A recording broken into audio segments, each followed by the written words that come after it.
Bismillahirrahmanirrahim. Saudara pemirsa, kali ini kita akan berbincang sedikit tentang akhlak. Dalam konteks ini, kita ingin mulai dengan mengingat sabda Nabi Shallallahu Alaihi Wasallam yang menyatakan, Innama bu'itstu liutammima makarimal akhlak. Aku tidak diutus kecuali untuk menyempurnakan akhlak yang mulia. Saudara, kata akhlak adalah bentuk jamak. Kata ini seakar dengan kata makhluk. Makhluk adalah sesuatu yang diciptakan Tuhan, yang telah wujud di dalam kenyataan. Akhlak pun demikian. Akhlak didefinisikan oleh sementara pakar sebagai kondisi kejiwaan yang menjadikan seseorang yang memilikinya mampu melakukan sesuatu dengan mudah tanpa paksaan. Seakan-akan secara otomatis. Ia tidak perlu lagi membebani dirinya untuk melakukannya.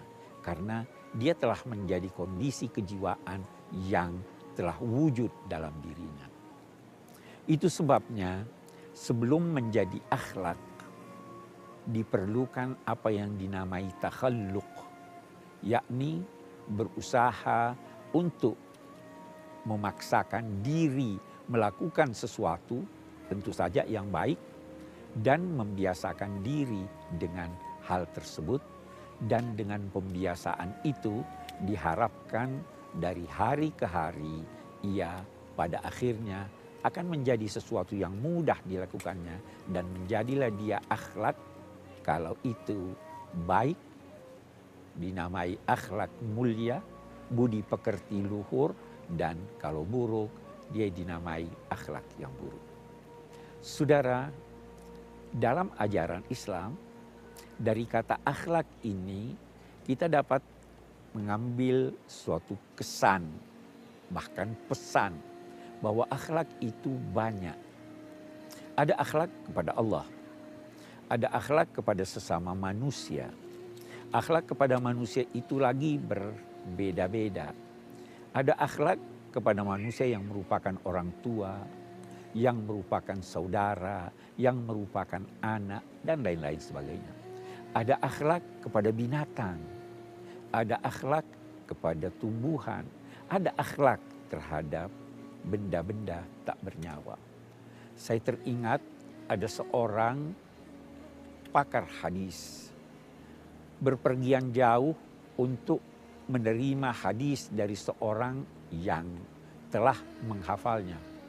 Ketika dia tiba di tempat tujuan, ditemukannya seorang yang menghafalnya itu mengajak seekor binatang dan seakan-akan akan memberinya makanan.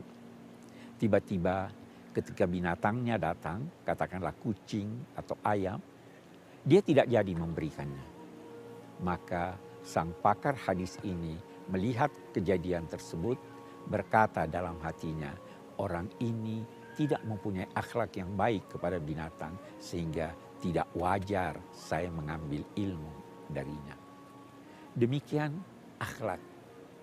Saudara, ini yang menjadikan pula sementara pakar membedakan antara akhlak dan moral, membedakan antara akhlak dan etika. Kalau moral biasanya terbatas pada perlakuan baik terhadap sesama manusia. Kalau etika biasanya hanya difahami dalam arti melakukan sesuatu sesuai dengan tata cara yang dikenal pada suatu tempat dan waktu tertentu. Kalau akhlak dalam ajaran Islam mencakup segala makhluk, bahkan ada akhlak kepada Allah, ada akhlak kepada makhluk-makhluk Tuhan. Rasul Shallallahu Alaihi Wasallam diutus untuk menyempurnakan aneka akhlak itu.